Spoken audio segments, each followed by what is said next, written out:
Okay. Hello. My name is Edith. I'm going to be your nurse today.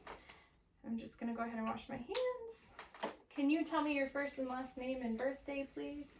Deborah Peterson, 9/9/1959. Okay, thank you, Deborah. So you're here today so that I can do a quick assessment. Is that all right? Yes. Okay. So the first thing that I would do is assess the patient's general appearance. So she's clean, well-groomed, and she's sitting upright. How are you doing today, Deborah? Good. Good. That's assessing her affect, which is calm, cooperative. Okay.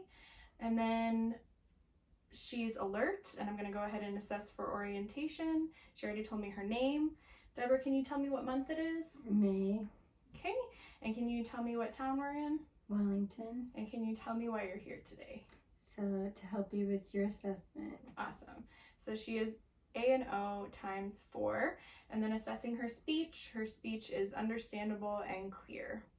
So the next thing I'm going to do is just a general assessment of the skin. So I'm going to go ahead and take a peek at the skin. It's appropriate for her ethnicity. It's warm, dry, and intact. And then I'm going to go ahead and check capillary refill. I would do this all on both sides, but for the purpose of the video, just one side. So I'm going to check capillary refill. Okay.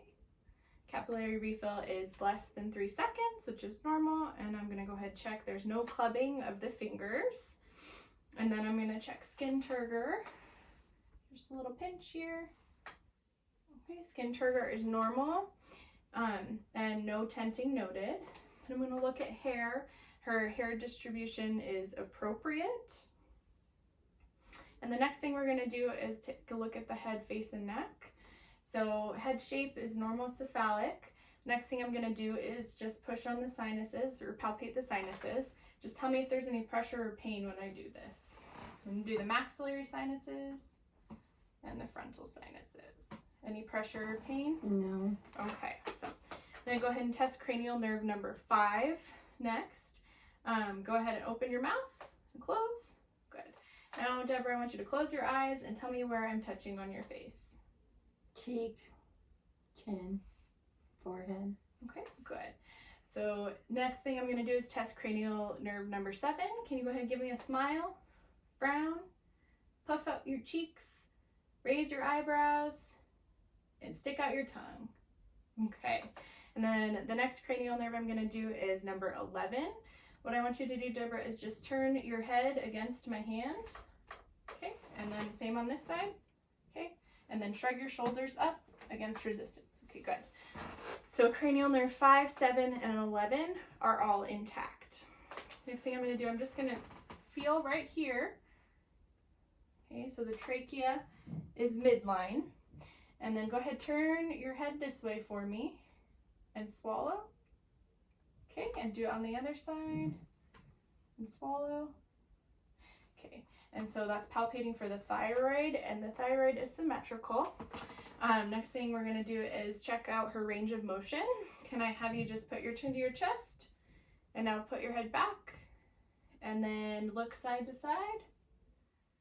And then without moving your shoulders, try to get your ear to your shoulder on both sides. Okay.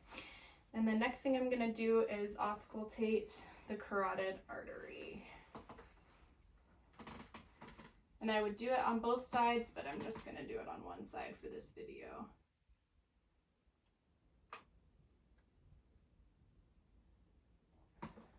Okay. And there's no bruit. Next thing I'm going to do is palpate the lymph nodes. So we're going to go ahead and start here with the preauricular. And what I'm checking for is any pain, tenderness, or swollen lymph nodes.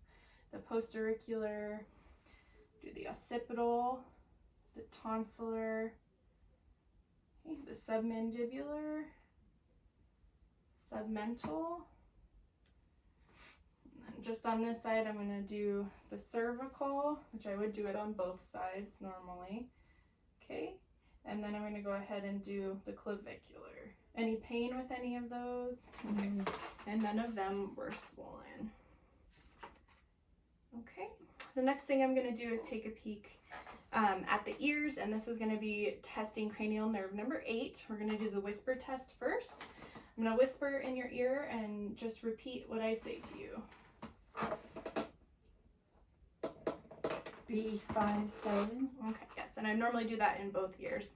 Then we're going to do the Romberg test. So Deborah, if I can have you stand up for me and just put your feet together and your arms at the side and close your eyes.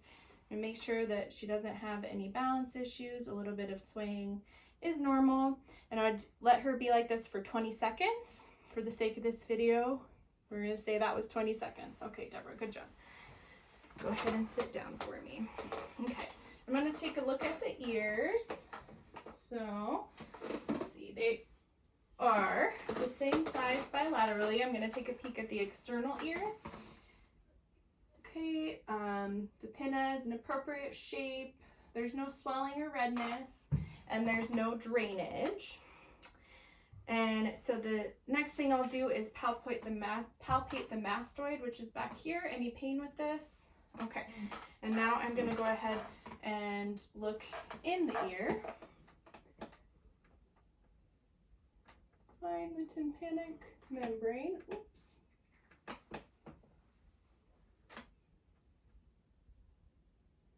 Okay, I see the tympanic membrane, and the landmarks that I see are the handle of the malleus, the light reflex, the pars tensa, and the pars flaccida. Okay, so then I would do the eye assessment, and to test cranial nerve number 2, I would use a Snellen chart. Next thing I'm going to do is test cranial nerves number 3, 4, and 6. So Deborah, what I'm going to have you do is close your eyes and don't open them until I tell you to. And normally I would do this in a darkened room. Okay, so go ahead, open. Okay, good.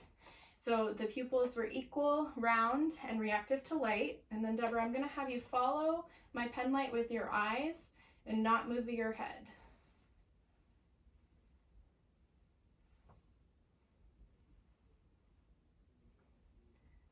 Okay, and the eyes accommodate as well. We're going to do the cover-uncover test. So Deborah, what I'll have you do is keep your eyes open, look at my picture on the wall over there, and just cover your eyeball and then uncover it. And do it one more time and uncover. Okay, and so the eyes are aligned. Next thing we're going to do is test cranial nerve number 1. Deborah, what I'll have you do is plug one nostril. Okay, so go ahead and smell and tell me what that smell is. Coffee. Okay, good. So cranial nerve 1's intact. I'm going to look at the symmetry of the nose. Okay, and it's symmetrical. I'm going to use just a little light to look at the turbinates. So we're looking at the inferior and middle turbinates, and there's no lesions, swelling, and they're light red. Okay, then we're going to go ahead and do the mouth and throat. I'm going to test cranial nerves number 9 and 10. Deborah, can I just have you swallow a drink of water for me? Okay. And then I would also do the gag reflex at this point to make sure those are intact. Then we're going to test cranial nerve number 12. Deborah, can you just put your tongue on this cheek like this? And then on the other side? Okay, good. So cranial nerve number 12 is intact. Next thing I'm going to do is look in the mouth. Go ahead and open your mouth for me. The buccal mucosa is moist, it's pink, and it's smooth. Can you go ahead and open real wide and say, ah? Okay, so the soft palate and the uvula rise when she does that. And then I'll go ahead and look at tonsils. And so there are no tonsils because, Deborah, you got those removed when you were a teenager, correct? Correct.